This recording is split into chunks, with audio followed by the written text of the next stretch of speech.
하나님께 영광을 돌립니다. 이익적으로 병나는 사람은 사실로 드러납니다. 아멘.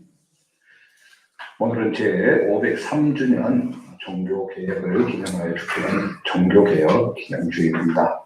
1517년 10월 31일 마르틴 루터가 독일의 비텐베르크 대학교의 정문에 천주교의 잘못된 부분들에 대해서 95개의 조항의 반박문을 붙입니다. 특별히 면죄부에 관련된 부분들을 대부분 쓰는데요. 그러면서 종교개혁의 기치가 비틀어진 사건입니다. 그 전부터 종교개혁이 없었던 것은 아닙니다. 그 일을 위해서 여러 사람들이 화형을 당하기도 하고 피를 흘리고 그랬는데 이 마틴 루터의 95개조 반박문을 해서 확실하게 퍼져나가게 된 것입니다. 오래전에 이 비텐베르크 교회를 직접 들어가 보기도 하고 이렇게 살펴보고 왔었는데요. 지금은 단톡방에 올려드린 것처럼 루터의 95개 조항을 아예 비텐베르크 교회 그 정문에다가 동판으로 새겨놨습니다. 이 사진이죠. 이렇게 95개 조항을 이렇게 다 라틴어로 적어놓은 그런 부분입니다. 그만큼 많은 사람들한테 알려져 있고 또 기억해야 할 부분이다. 그렇게 해서 해놓은 것인데요. 오늘 이 종교개혁주는 그래서 다 과거에 있었던 503년 전에 있었던 그 사건을 추억하고 기억하고 이 단순하게 그런 데 의미가 있는 게 아닙니다. 오늘 현재 우리는 어떤 모습으로 있는가? 우리의 교회는 어떻게 나아가야 할 것인가? 구체적으로 교회의 개혁을 실천해 나가는 게 의미가 있다. 이렇게 할 수 있겠습니다. 종교개혁, 이걸 한마디로 정리하기에 어려운 부분이 있긴 하지만 쉽게 표현하면 하나님을 섬기는 방법에 대한 개혁, 이렇게 이야기할 수 있습니다. 하나님을 섬길 때 성경 말씀에 의한 방법에 의해서 하는지, 그리고 오직 믿음으로, 오직 은혜로 하는지, 아니면 다른 인간적인 방법으로 하는지, 그 차이의 모습이죠. 그래서 종교개혁이 아주 중요한 세 가지 표가 오직 믿음으로, 오직 은혜로, 오직 성경으로 이렇게 되어집니다. 이 세 가지 슬로건은 아주 중요합니다. 특별히 오직 믿음으로, 이 말은 구원이 우리를 구원하기 위해서 하나님께서 육신의 몸을 직접 입으시고 이 세상 오셔서 우리가 받아야 할 죄의 형벌을 다 받아주시고 십자가에서 대신 죽어주신, 그리고 그것으로 인해서 우리가 구원받았다는 사실, 이것을 믿고 신뢰하고 나아가는 것입니다. 또 오직 은혜로라는 것은 구원은 인간의 노력이나 의지라든가 공력, 공로, 선행 이런 것들로 얻을 수 있는 것이 아니라 하나님께서 값없이 주시는 선물이라는 거예요. 오직 성경으로는 우리가 구원을 얻고 구원을 경험하고 구원받은 자의 삶을 사는 방법을 성경 말씀을 통해서라는 이야기입니다. 종교개혁은 구원의 문제와 관련해서 하나님의 말씀에 따라 나아가기를 개혁하는 운동, 이렇게 이야기할 수 있을 겁니다. 우리가 지금 이렇게 모여서 예배를 드리고 있는 이 모임을 신교, 개신교 혹은 개혁교회 이렇게 이야기를 하죠. 영어로는 리포먼드 처치라고 이야기를 합니다. 되게 프로테스탄트 이렇게 이야기를 하죠. 이 프로테스탄트라는 단어를 한번 찾아보시면요, 항의, 반대, 저항 이 말에서 나온 것으로 프로테스트를 하는 사람들입니다. 저항을 하는 사람, 항의한다, 반대한다, 저항한다 이런 뜻에서 나온 겁니다. 다시 말해서 우리는 다 반대하고 저항하고, 쉽게 말하면 요즘 같으면 데모하고 있는 사람들 이렇게 생각할 수 있을 겁니다. 원래 이 말은 로마 가톨릭의 이 교회의 그릇된 교리, 낡은 권위의식에 대해서 반대를 하고 저항하고 나섰다고 그래서 반항자들이다, 저 나쁜 것들 이런 의미에서 지칭된 단어입니다. 근데 우리는 저항하고 반대하는 우리, 그 프로테스탄트라고 하는 이 말과 뜻을 오히려 더 명예롭게 받아들인 거죠. 잘못된 것에 대해서 항의하고 반항하고 그리고 그것을 새롭게 개혁하고자 하기에 나간 사람들. 프로테스탄트란 말은 우리 개신교인들을 향해서 그래서 지칭하는 말로 받아들입니다. 항거한다는 것은 살아있다는 얘기입니다. 죽은 자는 말이 없죠. 묘에 가면 조용하고 누군 침묵만이 부르고 있습니다. 살아있는 생명이 있는 것은 움직입니다. 특별히 우리 작년 예배는 조용하게 이렇게 하지만 어린이들은 안 그러잖아요. 막 제잘제잘 뭐 계속 움직이죠. 뛰어다니고 살아있어야 됩니다. 말이 있고 계속되는 움직임이 있는 것입니다. 그렇기 때문에 많은 사람들이 문제가 있고 복잡한 교회 막 어지럽다 그런 막 고개를 흔들고 싫다 이렇게 이야기하는데 반대로 생각하면 그만큼 역동적이라는 말이죠. 살아있는 것입니다. 문제는 방향이 어떻게 되느냐의 문제죠. 살아서 움직이는데 그 동력이 제대로 올바른 방향으로 나아가면 큰 힘을 받을 수 있지만 이 잘못된 방향으로 그 힘이 되면 절벽으로 들어가고 마는 거죠. 그래서 그 길을 잘 나가는 것, 이게 중요한 부분이 되는 것입니다. 자, 반대로 생각하면 아무 문제 없고 조용하기만 하는 교회는 저하는 교회인들이 없는 죽어있는 교회다 이렇게 볼 수도 있습니다. 뭐 그렇다고 맨날 시끄러워버리면 곤란하지만 우리가 살아있다는 증거는 그래서 저항하는 사람이 있고 반대하는 사람이 있는 거예요. 프로테스탄트예요. 지금도 잘못된 일이 있다면 거기에서 저항해서 나와야 되죠.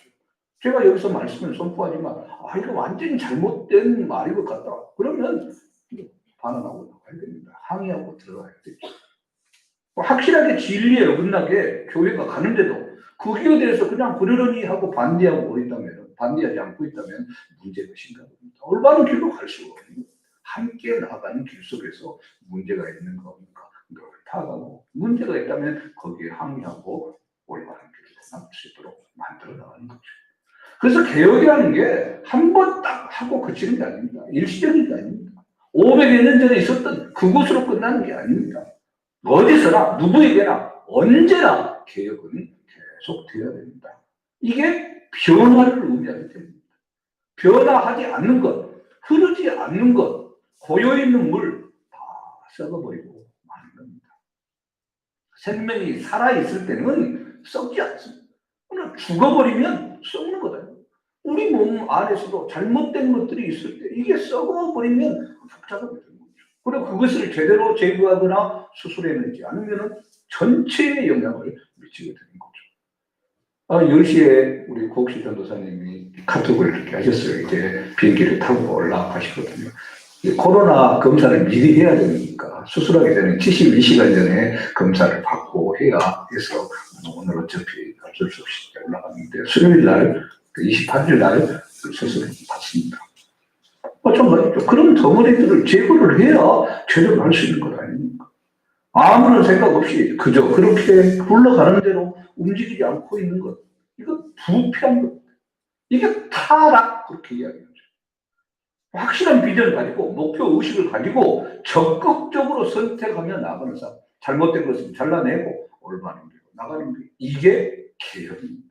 고칠 개자 그렇게 쓰죠. 고쳐나가는 겁니다.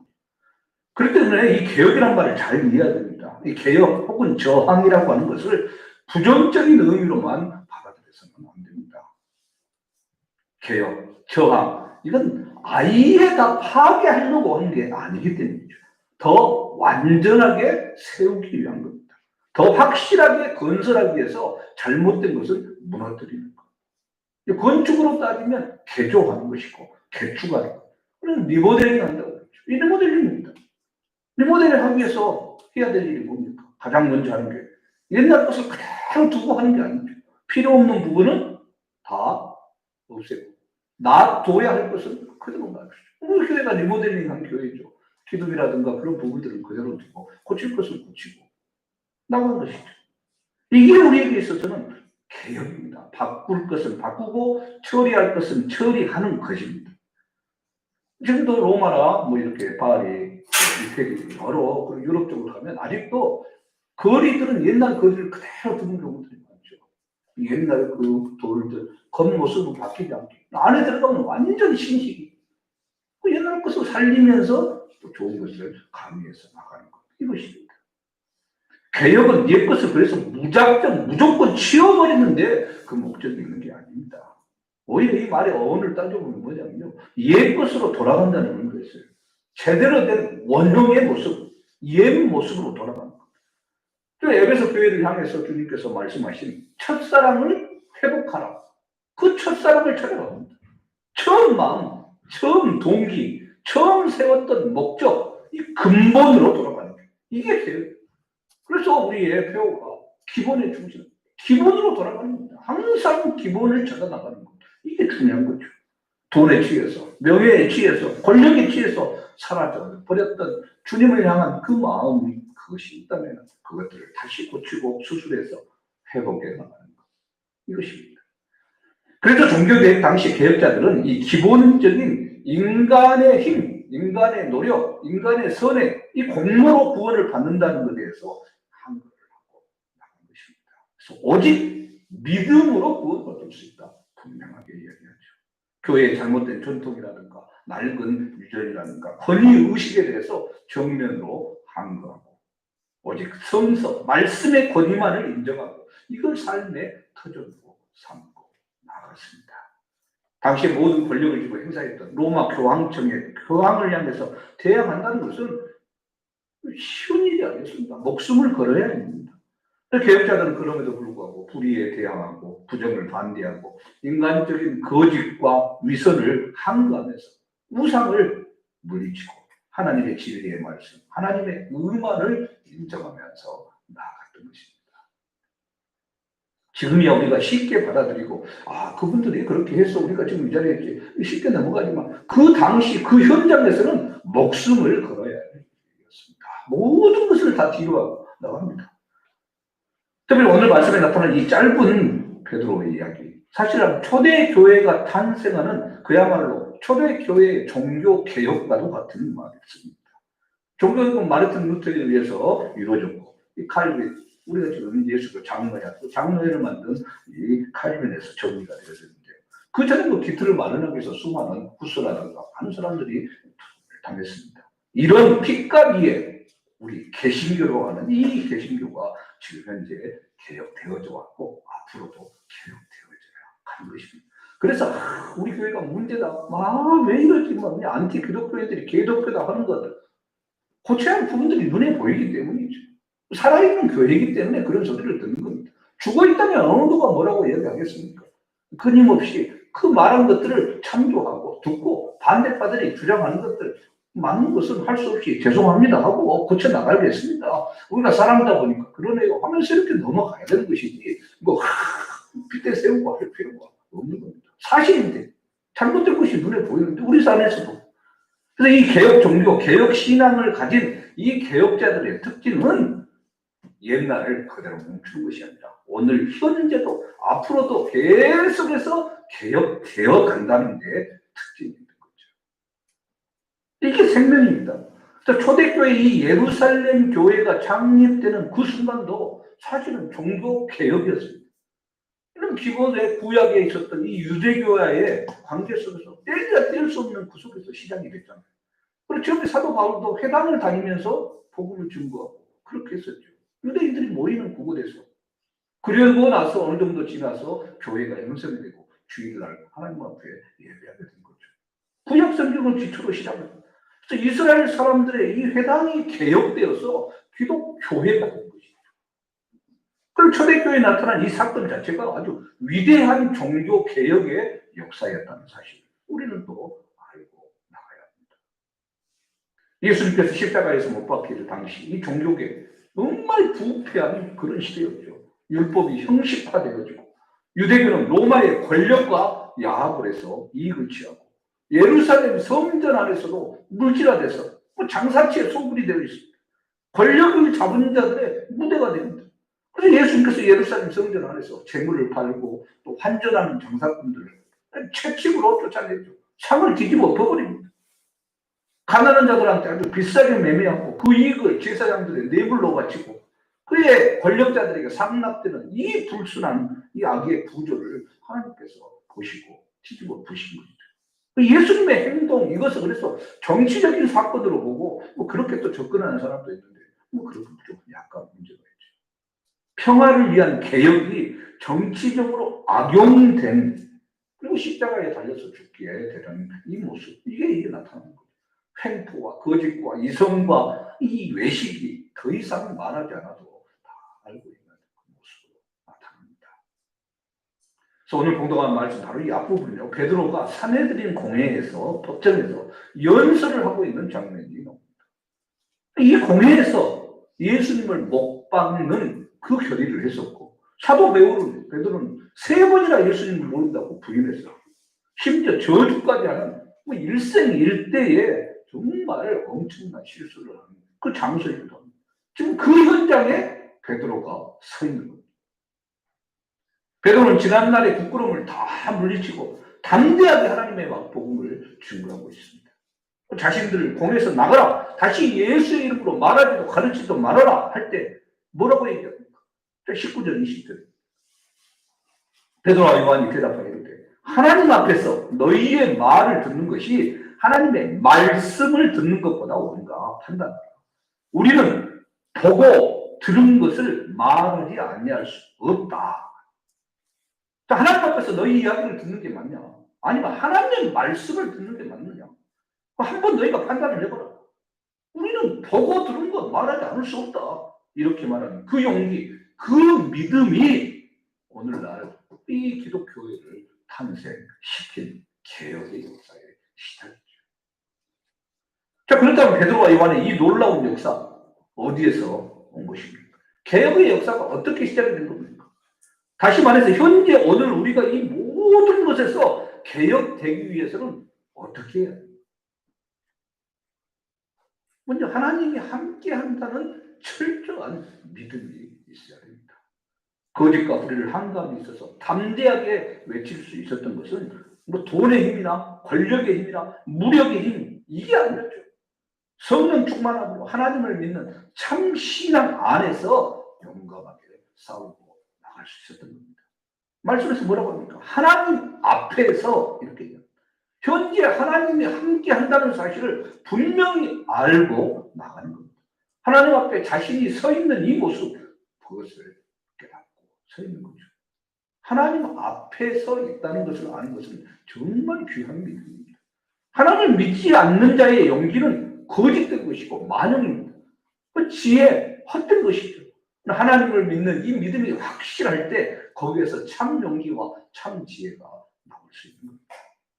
종교개혁자 마르틴 루터는 95개조 이 반박론을 내서 1521년 4월 18일 보름수 국회에 끌려가서 종교 재판을 받습니다. 재판장이 내가 한 말을 취소할 마지막 기회를 줄 터이니 취소하면 살아날 것이고 그렇지 않으면 생명을 부지할 수 없을 것이다. 무서운 선언을 합니다. 루터는 이 보름수 국회에 우리에 대한 그런 것을 보지 않습니다. 가서 보면 대부분 이제 옛날 오래된 성당이라든가 이런 것들 막 높이 돼 있고 막 그러잖아요. 꼭 이렇게 거기도 돼 있는 부분인데 살게 등등한 얼굴들의 사람들이 앞에 쫙 서 있습니다. 그들을 보지 않습니다. 하나님만을 바라보고 자신을 정죄한 그리고 생명이 달리는 재판장에서 뭐라고 기도합니까? 제가 여기 서 있습니다. 나는 아무것도 할 수 없습니다. 하나님 나를 도와주십시오. 이렇게 기도합니다. 루터의 기도는 하나님이 내 편이 된다는 말이에요. 지금 하나님을 위해서 이 자리에 있는 바로 이 자리에서 이 자리가 하나님이 원하는 자리고 내가 믿는 복음이고 내가 하고 있는 일이 하나님의 뜻이고 내가 서 있는 이 자리가 정말 하나님께서 보내신 사명의 자리라면 저는 이대로 죽어도 좋습니다. 하나님 함께 해주십시오. 이 기도를 드리는 거죠. 우리가 이제 루터 영화를 봤었는데요.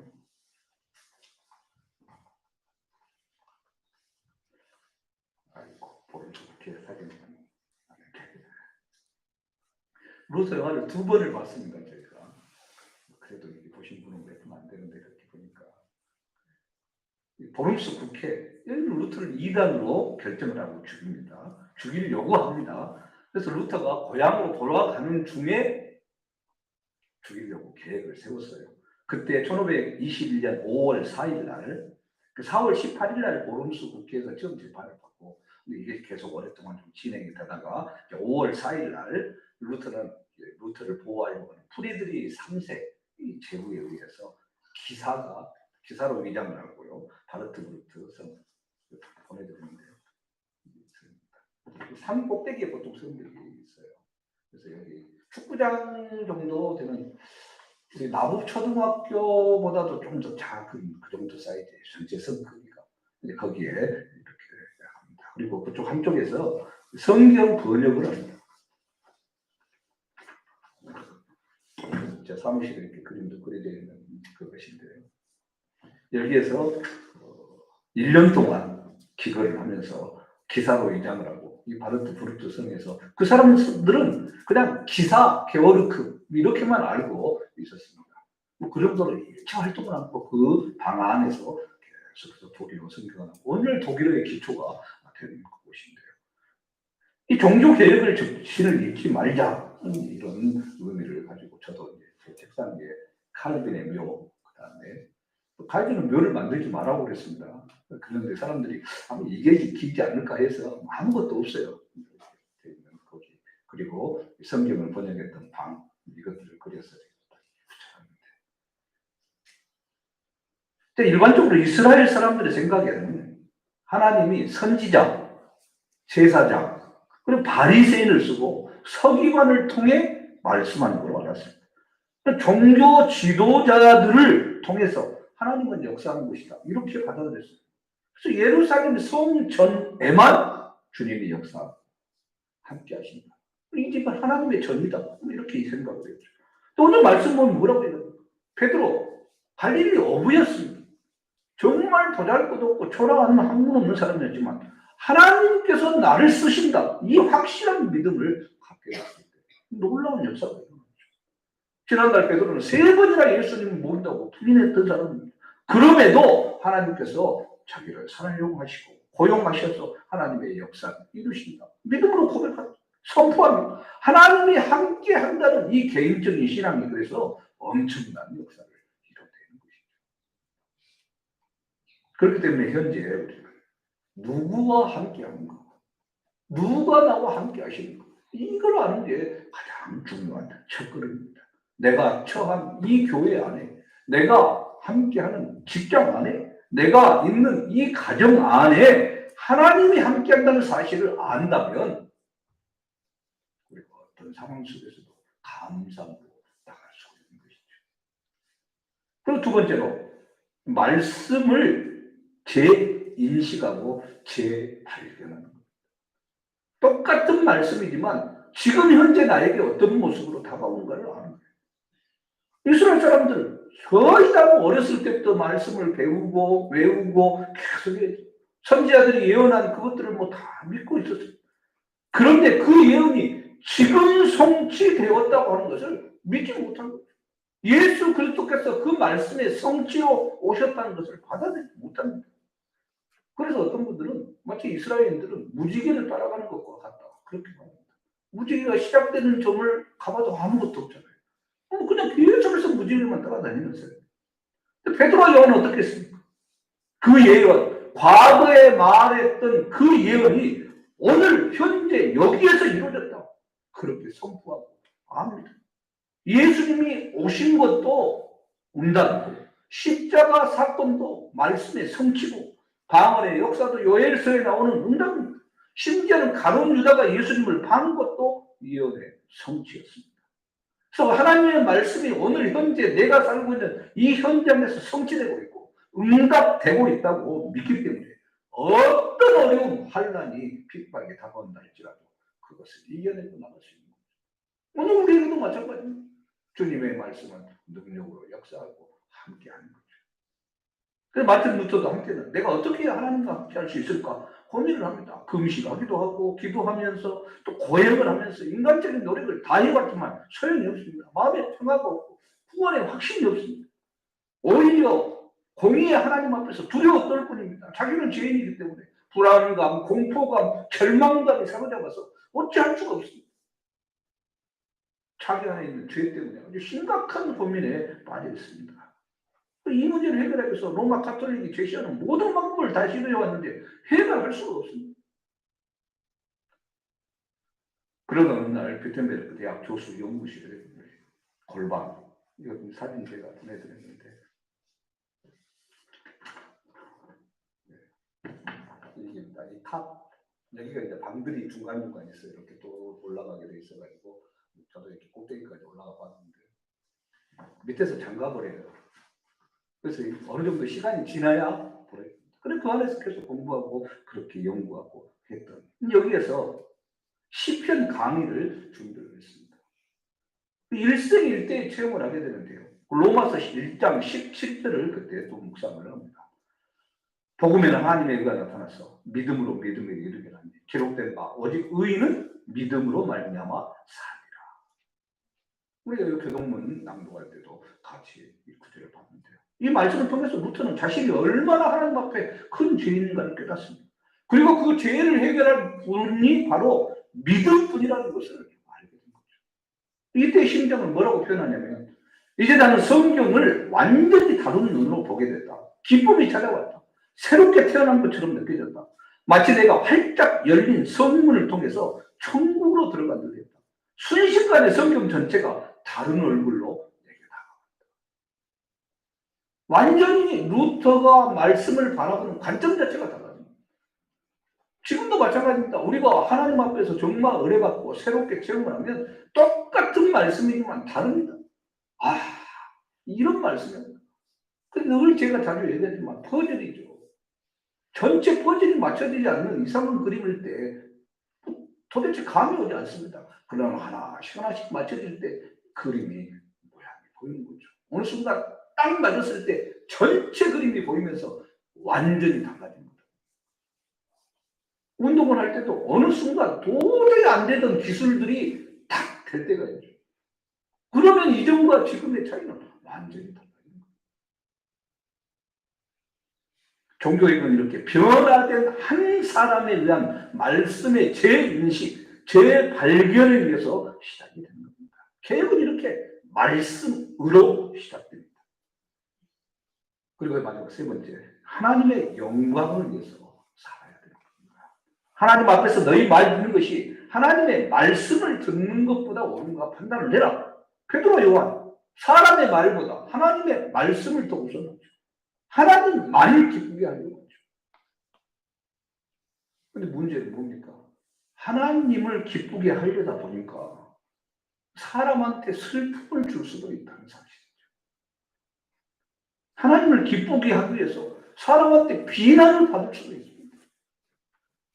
그런데 이게 문제가 되는 일이 아닙니다. 하나님의 말씀을 이해하기 위해서, 하나님의 영광을 위해서, 사람의 제도에 대해서 이들은 항거하고 순응하지 않습니다. 이게 개혁자의 마음입니다. 그게 진짜고 제대로 된 것을 보여주기 위해서는 어쩔 수 없는 거쳐야 할 어려움이고 힘들고 괴로운 것이죠. 그래서 사람의 법, 사람의 마음을 초월해야 됩니다. 하나님의 영광을 위하는 일이기 때문이죠. 사람을 바라보지 않고 하나님만 바라보며 나아가는 삶. 온 세상 모두가 나를 다 정죄한다 할지라도 하나님이 의롭다고 하시면 이렇기 때문에 종교 개혁이 일어날 수 있었던 거죠. 세상 모든 사람이 다 나를 비난한다고 할지라도 주님만 해주신다면 감사하게 나가는 삶입니다. 그래서 분명하게 우리가 하나님의 영광이 나타나는 이 일을 하고 있다면 두려움 없는 용기와 담력을 가지고 나갈 수가 있는 겁니다. 죽음인들 우리를 두렵게 하지 않습니다. 이 종교개혁자들의 정신이 이 정신이었죠. 하나님의 영광을 위해서 살았고 자신들의 수고와 희생과 헌신이 하나님의 영광을 드러낸다는 것을 분명히 알고 나가기 때문에 순교까지 감당하고 섰던 겁니다. 자, 오늘 말씀했어요. 베드로가 담대하게 공회 앞에서 외칠 수 있었던 것은 돈 때문에, 지식 때문에 아니었습니다. 하나님의 믿음을 향한 그 믿음, 그 하나님의 영광을 위한 항거, 이것이 있었기 때문에 가능한 일이었습니다. 폼스 재판장에 나가려고 하는 루터한테 친구가 말렸어요. 루터가 유명한 말을 했습니다. 보름스 회장의 이 지붕에 기아장처럼 마귀가 많더라. 나는 두려워하지 않고 가겠다. 이렇게 나갔습니다. 하나님이 나를 의롭다 하시고 하나님이 나를 기뻐해 주시고 그리고 하나님의 나에게 기쁨을 주신다면 그것으로 만족하는 겁니다. 아무 소원이 없습니다. 이게 종교 개혁자의 마음. 불의가 진리를 지배하는 것 같지만 그것은 잠깐일 뿐입니다. 아무리 어렵다고 할지라도 빛이 비치면 어두움은 사라지게 되어 있습니다. 모든 사람이 다 반대한다고 할지라도 진리는 확실한 진리입니다. 모든 사람이 다 찬성한다고 할지라도 불의는 불의일 뿐입니다. 오직 믿음으로, 오직 하나님의 영광으로, 오직 하나님의 뜻으로 나갈 때 우리는 종교개혁의 기치를 제대로 들고 살아가는 개혁자가 되는 겁니다. 좀 무엇을 듣고 계시는가? 세상에 여러 그냥 특히나 요즘 같은 때는 이 진짜 뉴스를 제대로 가려서 듣는다는 게 쉽지 않잖아요. 무엇을 듣고 있습니까? 사람의 칭찬을 듣고 있습니까? 내 구미에 따라서 무엇을 듣고 있습니까? 이런 것에 현혹되지 마십시오. 지금은 달게 보이지만 속에 들어가면 독약이 된다는 것을 알아야 됩니다. 독버섯처럼 겉만 화려하게 만든 극약이라는 사실을 우리는 알아야 되죠. 그렇기 때문에 진리를 올바로 볼 수 있도록 이 믿음의 눈을 활짝 떠서 성령님께 민감하게 깨어 있어야 됩니다. 그래야 제대로 들을 수 있어요. 들을 게 있는 자가 들어요. 참된 복음을 그래야 말을 또 제대로 할 수 있는 거죠.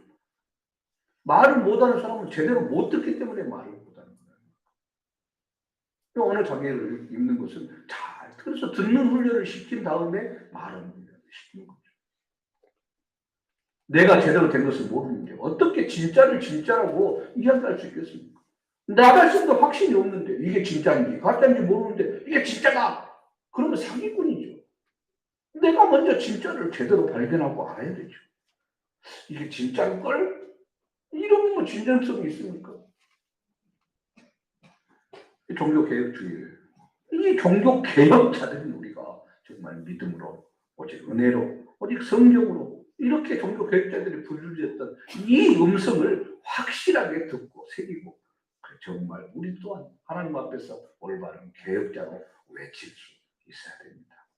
우리가 보고 들은 것을 분명하게 말함으로 인해서 우리의 가정이 개혁되고 우리 교회가 개혁되고 정말 제주와 이 땅이 개혁될 수 있다는 사실 이것을 기억하고 아무쪼록 종교 개혁자로서의 삶을 평생 또 살아가는 우리의 삶 되기를 주님의 이름으로 축원합니다.